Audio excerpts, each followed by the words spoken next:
शुरू करें। दोस्तों, कुछ दिनों पहले इतिहास के सबसे बड़े आतंकवादी हमलों में से एक कश्मीर के पहलगाम में हुआ। चुन चुन के हमारे भारतीयों को आतंकवादियों ने मारा और आज पूरा देश गुस्से में है। हमारे देश के युवा उबल रहे हैं। पूरा का पूरा देश आज केंद्र सरकार के साथ खड़ा हुआ है और पूरा का पूरा देश केंद्र सरकार की तरफ देख रहा है कि आप पाकिस्तान पे निर्णायक कार्रवाई करिए। हम आपके साथ, हम भारतीय सेना के साथ खड़े हैं और इतिहास में ऐसे कम मौके किसी प्रधानमंत्री को मिले। 1971 में उस वक्त की प्रधानमंत्री श्रीमती इंदिरा गांधी जी को यह मौका मिला। 1999 में ये मौका अटल बिहारी वाजपेयी जी को मिला। इतिहास कम मौके देता है। आज 2025 में ये मौका इतिहास देश प्रधानमंत्री नरेंद्र मोदी जी को दे रहा है कि जाइए और उस जगह पर भारत का तिरंगा लहरा दीजिए जिस जगह पर पाकिस्तान ने वर्षों से कब्जा कर रखा है। हमारे कश्मीर पर पाकिस्तान का वर्षों से कब्जा है। मोटे तौर पे जम्मू कश्मीर 2.22 लाख स्क्वायर किलोमीटर का एरिया था, जिसमें से करीब 1.06 लाख स्क्वायर किलोमीटर करीबन इंडिया के पास है और करीब 72,000 वर्ग किलोमीटर 22,000 स्क्वायर किलोमीटर से ज्यादा हमारा कश्मीर, भारत का कश्मीर पाकिस्तान के कब्जे में है, जिसको पीओके कहा जाता है, पाकिस्तान ऑक्यूपाइड कश्मीर कहा जाता है। ये वो जगह है जहां पे सभी टेररिस्ट कैंप्स हैं। लोगों की, युवाओं की रेडिकलाइजेशन की जाती है, ट्रेनिंग दी जाती है। ट्रेनिंग कैंप्स यहां पे हैं, लॉन्चिंग पैड्स यहां पे हैं और पूरा का पूरा इंफ्रास्ट्रक्चर है वहां पे किस तरीके से भारत के खिलाफ आतंकवादियों को वहां पे ट्रेन किया जाए और हमें परेशान किया जाए। और ये सरकार के पास ये सारी की सारी रिपोर्ट्स हैं, जानकारियां हैं। ये पीओके में ही ये पूरी की पूरी आतंकवादियों की फैक्ट्री है, जहां आतंकवादी नए नए बनते हैं और यहां भेजे जाते हैं। आज पूरा देश भारत की सरकार के साथ खड़ा है। हिंदू हो, मुसलमान हो, सिख हो, ईसाई हो, जैन हो, बौद्ध हो, सब लोग आज भारत की सरकार के पीछे खड़े हैं, कह रहे हैं कि आप कुछ कीजिए। हमें और पूरे हिंदुस्तान को भारतीय सेना और अपने सैनिकों के पराक्रम पर पूरा भरोसा है। प्रधानमंत्री जी, आप इशारा करिए फौज को, फौज के सूरमा पीओके को लाके भारत में वापस जमा करेंगे। सवाल यह है कि क्या सरकार को भारत की फौज के पराक्रम पर भरोसा है? और अगर है तो ये वक्त आ गया है जब पीओके हिंदुस्तान में वापस आए। मैं कहूंगा अनुराग जी भी अपनी बात इसमें रखें।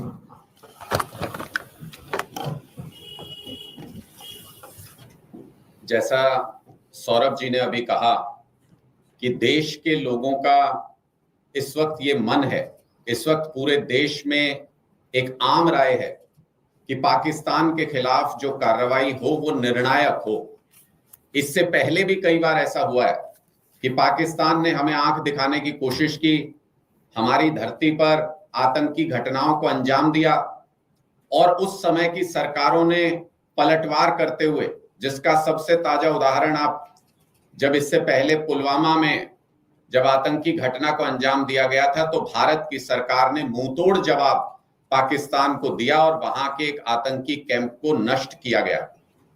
लेकिन उसके बावजूद आप देखिए, पाकिस्तान ऑक्यूपाइड कश्मीर का इस्तेमाल कर करके दोबारा से आतंकियों को खड़ा किया जाता है, दोबारा उन कैंपों को बना लिया जाता है, दोबारा लॉन्चिंग पैड्स को तैयार कर लिया जाता है।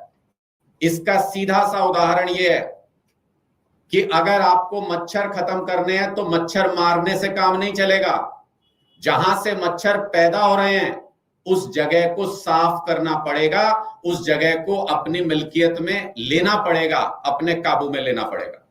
इसलिए आज पूरे देश का जिस तरीके की घटना, जिस तरीके की कोशिश देश को धार्मिक आधार पर बांटने की आतंकियों ने की, जिस तरीके की आतंकी घटना को अंजाम दिया, उसके बाद पूरा देश एक राय है कि पीओके को निर्णायक तौर पर भारत में वापस लेना चाहिए।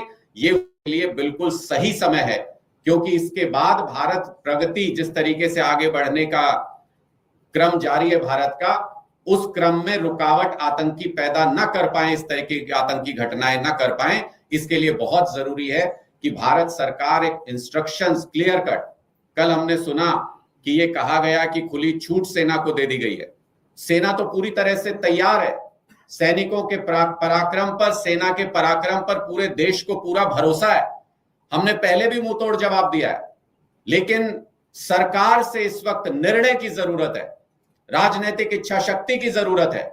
सरकार की तरफ से क्लियर इंस्ट्रक्शन सेना को अगर मिले तो सेना पीओके को वापस भारत में शामिल करा सकती है। पीओके का हमारा जो धोखे से लिया हुआ, क्योंकि एक्सेशन में तो पूरा का पूरा जम्मू कश्मीर भारत के साथ आया था, पूरा जम्मू कश्मीर राज्य भारत के साथ शामिल हुआ था, लेकिन उसको धोखे से पाकिस्तान ने जो कब्जा किया, आज ये सही मौका है, पीओके को भी वापस लेना चाहिए और आतंकियों की समस्या को भी पूरी तरह जड़ से खत्म कर देना चाहिए। जब उनका ब्रीडिंग ग्राउंड ही नहीं बचेगा तो फिर आतंकी पैदा होने भी बंद हो जाएंगे। ये निर्णय अब सरकार को लेना है कि उनकी राजनीतिक इच्छा शक्ति किस तरीके की है। इससे पहले श्रीमती इंदिरा गांधी जी ने राजनीतिक इच्छा शक्ति दिखाई थी, वाजपेयी जी ने ये कहा था कि शांति हम लोग कोशिश कर सकते हैं, शांति के लिए पूरी दुनिया ने देखा है, और अब शक्ति, हमारी शक्ति का प्रदर्शन भी पूरी दुनिया देखेगी, और उन्होंने भी वो राजनीतिक निर्णय लिया। आज पूरा देश ये उम्मीद कर रहा है कि मौजूदा सरकार एक कठोर निर्णय ले, एक मजबूत निर्णय ले, अपनी राजनीतिक इच्छा शक्ति दिखाए और भारतीयों का जिस पीओके पर हक है उस पीओके को वापस लेकर के आए। आपके कोई प्रश्न तो आप पूछ सकते हैं। अभी लगातार मीटिंग्स का दौर जारी है। कल जो प्रधानमंत्री की मीटिंग हुई थी, तो अभी क्योंकि अंदर की खबरें नहीं आ रही कि क्या, तो आप लोगों को क्या ऐसा लगता है कि पीओके पे ही कार्रवाई करनी चाहिए? देखिए, मीटिंग्स का दौर चल रहा है, स्ट्रेटेजिक मीटिंग्स हैं, सारी चीजें अपनी जगह पर सही हैं, लेकिन लोगों की मानसिकता को भी समझने की जरूरत है। पूरा देश इस वक्त क्या सोच रहा है? पूरा देश इसी उहापोह में है कि हमने पहले भी जवाब दिया है, हम खुद से ज्यादा नुकसान पाकिस्तान का कर सकते हैं, बहुत ज्यादा नुकसान कर सकते हैं, हमारी सेना के अंदर वो ताकत है। लेकिन उसके बाद क्या? पहले भी जब इस तरीके का जवाब दिया गया, क्या उसके बाद आतंकवाद पूरी तरह से समाप्त हो गया?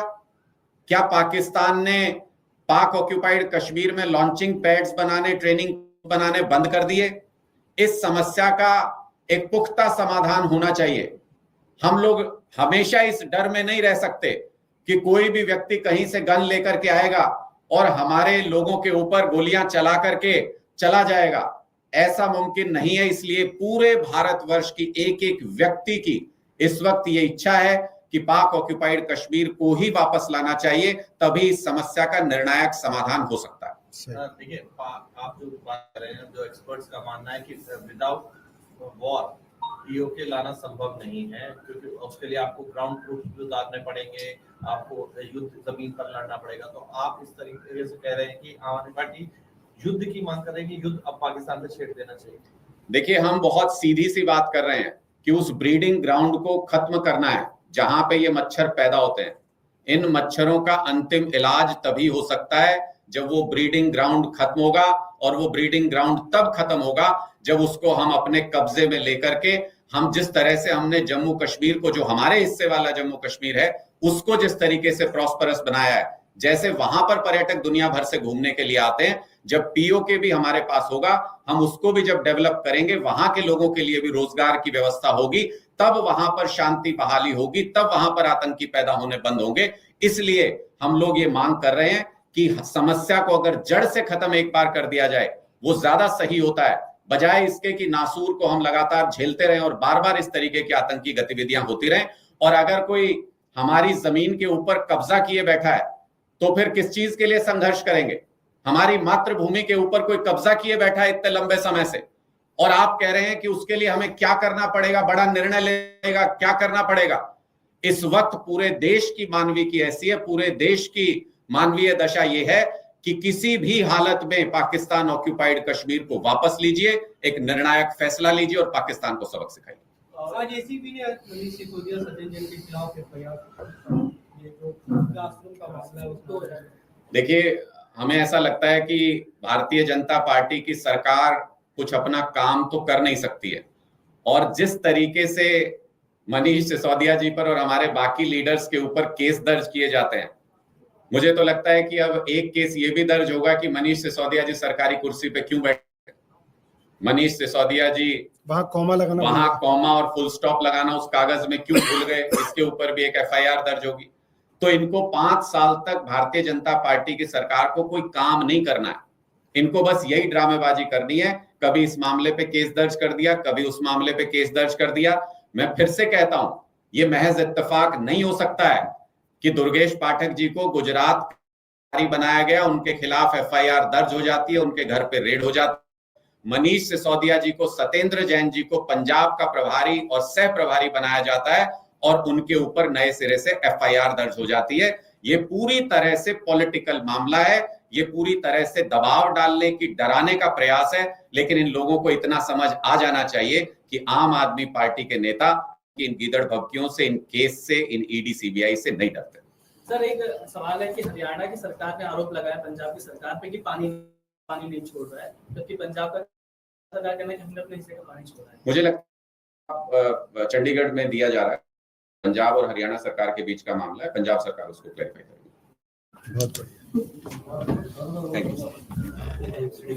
दोस्तों, अगर 2025 में आप अपने रिज्यूमे के अंदर एमएस ऑफिस को एज अ स्किल लिखते हो ना, तो आप गारंटीड रिजेक्ट, क्योंकि आपने उसमें एआई और चैट जीपीटी तो ऐड ही नहीं किया। दोस्तों, क्या आपको पता है, जिन लोगों को एमएस ऑफिस के अंदर एआई और चैट जीपीटी यूज करने आता है, जो काम आप 1 से 2 घंटे में करते हो, वही काम वो 5 से 10 मिनट के अंदर कर लेता है। और देखना, एक दिन ऐसे ही लोग आपकी जॉब भी ले जाएंगे। दोस्तों, अगर आप जॉब मार्केट में पीछे नहीं रहना चाहते हो, तो मैं आप लोगों के लिए लेकर आया हूं एक powerful program, MS Office using AI and chat GPT. इस ट्रेनिंग को अटेंड करने के बाद आप एमएस ऑफिस टूल के अंदर एआई और चैट जीपीटी को यूज करके कैसे फास्ट वर्क कर सकते हो, कैसे अपनी जॉब बचा सकते हो, नई इंटरव्यू के लिए प्रिपेयर हो सकते हो, इवन एक हाई पेइंग सैलरी के लिए भी आप जा सकते हो। अगर ये सारी चीजें आपको चाहिए तो आप इस वर्कशॉप को ज्वाइन कर सकते हो।